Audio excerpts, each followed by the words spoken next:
December. Most racing series are over and teams have packed it in until the spring. But on a remote track in Northern California, a collection of diehards have gathered for one last race. It's about getting out there one more time to feed the passion at the longest endurance race in North America. The 25 Hours of Thunderhill.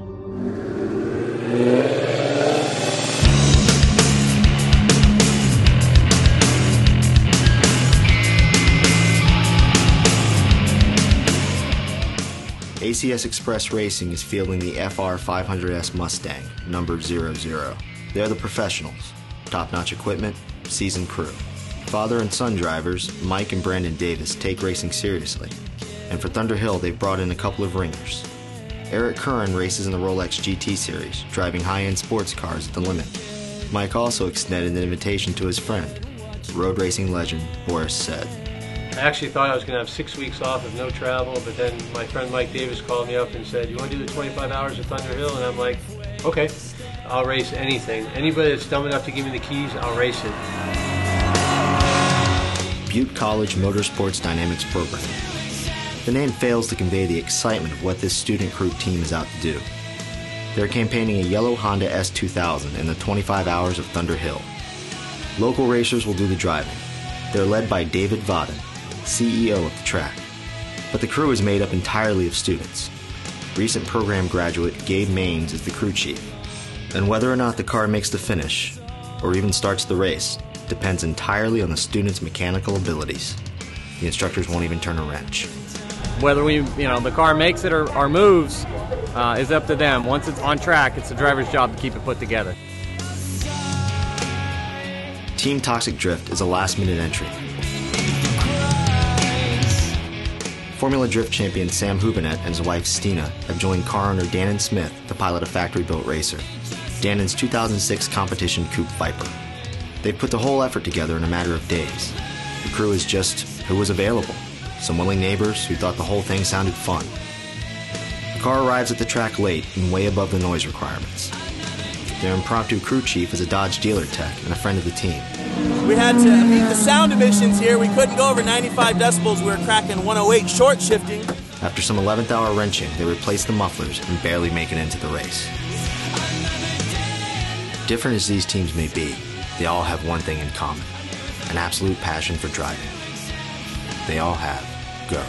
There's something about auto racing that is unbelievably addicting. Instant addiction. I'm 46 years old, and every time I look at a car, I feel like a little kid at Christmas. I call it the passion, because passion is what it most feels like to me.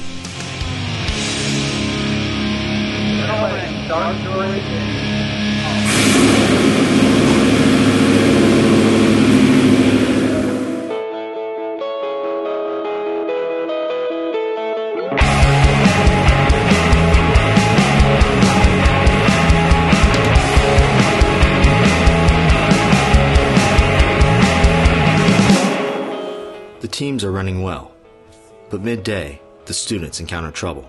We're about 3.5 hours into the race right now. The right rear ball joint snapped, which caused the driver to go off course. So right now we're in the process of fixing that suspension, cleaning up the car, and making sure that it's in prime condition for the next driver to go out on track.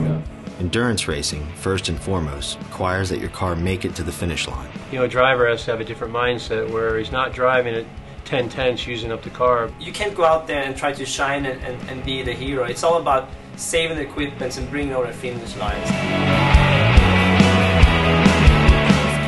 Driving in the 25 hours is different from a short dash in a sprint race because anything can happen. The fog's not getting any better. Tower's talking about it right now. At this point, they're saying it's unsafe, especially the whole backside. Shut it down for today. When fog stops the race in the wee hours of the morning, teams get a chance to regroup and plan for their final runs for the checkered flag. We made it to lap 181, and unfortunately we got a little bit of a clutch problem. Coming out of the fog into the morning sun, Butte College has its goal in sight. They've raced a clean race and could beat the odds to actually finish. Temperature in the track, hopefully it's going to come up. Tires will start helping us out, and they'll handle really good. ACS is out of contention. Their clutch problems have them laps down, So the new strategy is just to finish the race and enjoy every lap. He can't use the car now, he's nervous. Very nervous.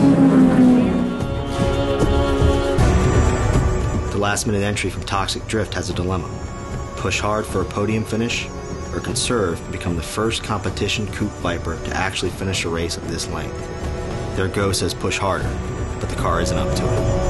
Definitely took down the pace just to make sure the brakes will last over the finish line. Just finishing. That's all we came here to do, is finish.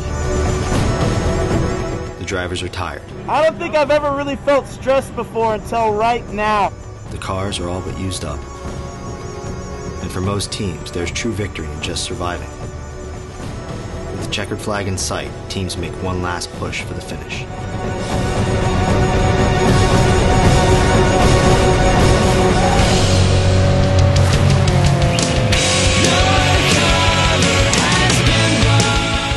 The teams celebrate a hard-fought race and relive the weekend while their engines are still hot.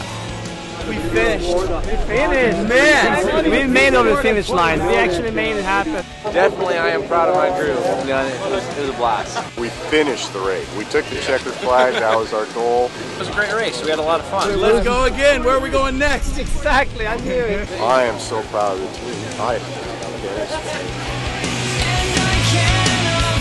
Thunderhill. It's the final taste of racing for the year. The last chance for that perfect lap. The last chance to compete. The last chance for Go.